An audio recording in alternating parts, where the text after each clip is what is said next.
We make many different types of chocolate. We deposit chips and wafers and large 10-pound bars. Our chocolate is for fine dining. We have a whole line of products for chefs. The company is over 155 years now. We're the oldest continuously run family business in the United States. The cocoa bean, that's our hero, and that's the thing that we try and show off the best we possibly can. This is our bean room. We have beans from all over the world, from Peru, from Colombia, from Ecuador, Trinidad, West Africa. I mean, this is the key to the business. Miguel's going to cut the bags, and we'll go into the hopper, which is below ground. Then they'll go from that with a bucket elevator into the bean cleaning area. Cacao comes from tropical rainforest type areas. Cacao is the seed of that fruit. They scoop out the seeds with the pulp on it, the very sweet pulp. The seed itself doesn't have much flavor. It's kind of bitter. It's fermented and dried, and that's really developing a lot of flavors. We test our product every time it goes through a process. A finished piece of chocolate's probably been tested 72 times. We're one of the first chocolate companies to have our own micro lab. We get these samples in. They're either samples that we're wanting to assess for flavor. They could be samples from a particular type of fermentation that we want to assess. And Emily is one of our expert tasters. Every day at around 11, we do taste testing. That will include everything from the cocoa butters that we get in, the chocolate liquor that we produce. So everything from beginning to end, we will taste, making sure that everything is up to our standards. God, you gotta be strong. In this kind of a test, we can tell what the fermentation level is. We can tell if there's mold. This is a key part of giving you an indication of what the flavor is going to be. The color is awesome. There's a few purple beans, and then within the pod, there's lots of different kind of genetics going on. It's not just one genetic.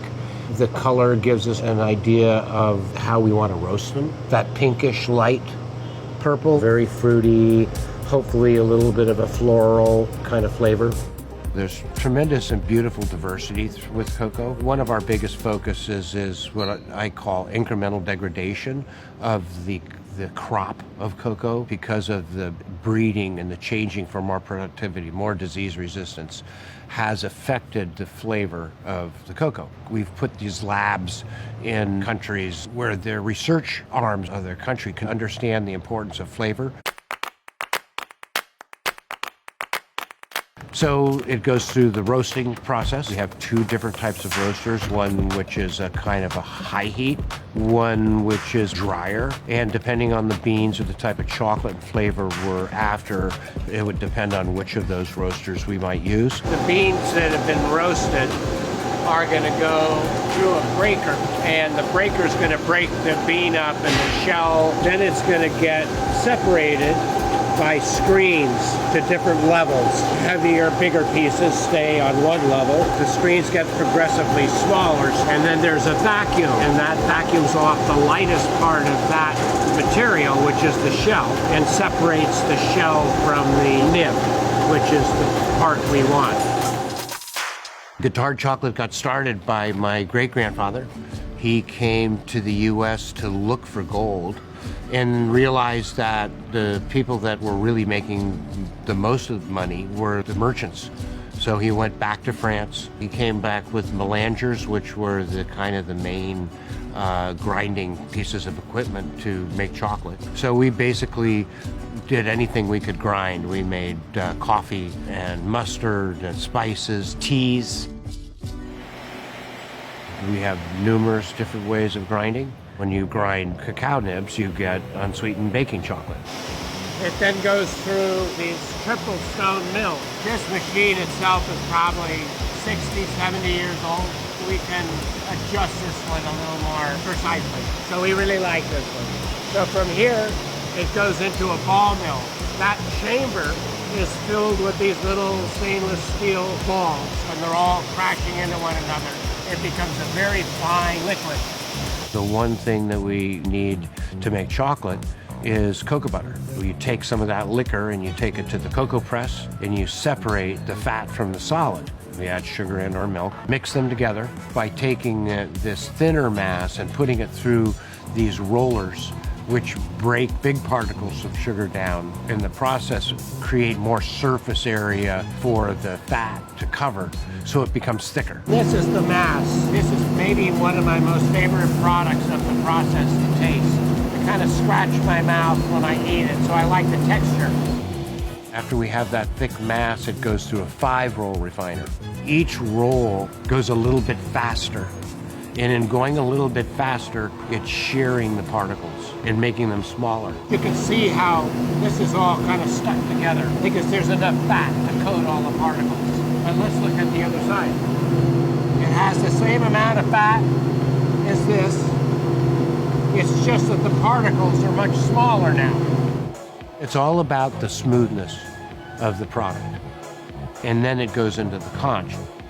The conch heats it up, kind of starts sticking it all together, creating the Maillard reaction, which is the browning action, which makes chocolate taste unique. It's like where a lot of the secrets take place in chocolate making. It depends a lot on the ambiance within the factory itself. After conching, we adjust the product that we're making to have the proper flow characteristics. Chocolate needs to be solidified at the proper temperature, and the product gets tempered. This is going through the stages of tempering. It's coming in at like 104 degrees, and then it'll slowly cool down. Right at the end, we'll raise it up, making sure that when chocolate solidifies, all of the crystals form properly. We make so many different kinds of products. We deposit chips and wafers in large 10-pound bars. The products we sell for consumers are focused in the baking area, but we have a whole line of products that we make for the chefs, called the Etienne line, and restaurants that's super high-end. Places like Spago, Gramercy Tavern, Father's Office, Nightbird, just a whole bunch of kind of new wave and old-style classic restaurants.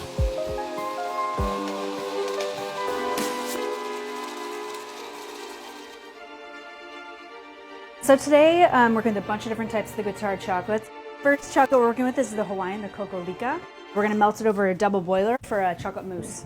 I heat up some milk and glucose. Now I'm just gonna put it through a strainer and then let it set overnight, and then I'll paddle and whip it and it'll be chocolate mousse. We're gonna fill raspberries with it. This is kind of a play on a Black Forest flavors, but with raspberries instead of cherries. We're gonna make a magic dipping shell sauce to dip the chocolate-filled raspberries in, and we're using the 61%. Next, I'm making cocoa meringue. I love the black cocoa. It makes it like a little bit different color, and it also has a really rich flavor. We start with egg whites till they're frothy. Add the powdered sugar kind of slowly. Add granulated sugar. Let it get to a nice place, and then we're gonna add the cocoa powder. I think that when you're thinking about food, number one is always taste, right? And then how it looks. And what's cool about Guitar is they have multiple different types of cocoa powder.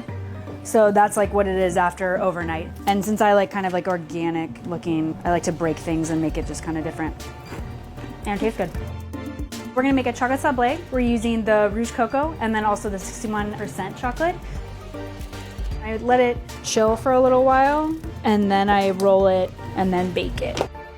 Whenever I'm thinking about a product I'm gonna use, I think like, well, where are the beans grown? Who's growing those beans? This is the chocolate sablé in its final form, and I'm gonna place that in the base. Farmers are the heart and soul of everything that I do and what we do as restaurants, especially in the Bay Area. They're thinking of like the person who's planting, growing, taking care of the product, and that shows in their chocolate and who they are as people and as a company. I love what chefs do with chocolate, how they apply it. We try and create things that punch through in regards to the personality of what our product is. It all starts with a really great product and then making sure that each step is done to the parameters that are required for that particular product.